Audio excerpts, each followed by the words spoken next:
Chefe Casa Civil halau despedida ao funcionário Palácio Presidencial na Inhitunulu, desloca para Rabilau Mobisi, onde halau preparação para Festival Rabilau, nebe se realiza e haloron sanolo recenen. Toloron sanolo recensia fulang outubro ne. Cerimônia despedida ne halau e salão Sina, Palácio Presidencial Barepite Dili, segunda-feira lorong hito fulang outubro tinan rihun rua nulu resinhat. Chefe Casa Civil Palácio Presidencial, Zizunha Maria Fernandes Hateteng. Equipa funcionária Palácio Presidencial Hamutuk na Inhitunulu, ne baulukona atuhalo preparação e harabilau mobisi, no sira ne seifaheba grupo, no sira se serviço tuir orientação nebe ihaona.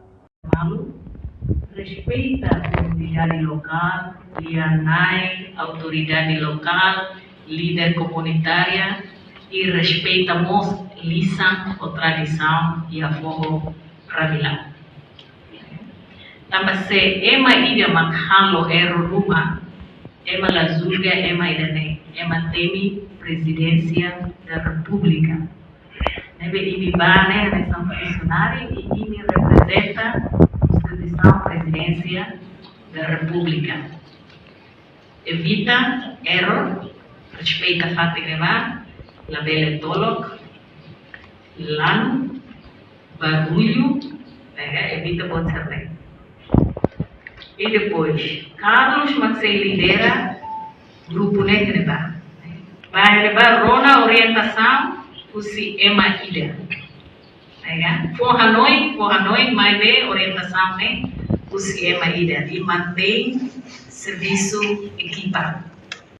No minha parte, continua Hanoi basira na Inhitunulu ne. E terreno tem que paciência, Rona malo no respeita malo. To festival ne remata.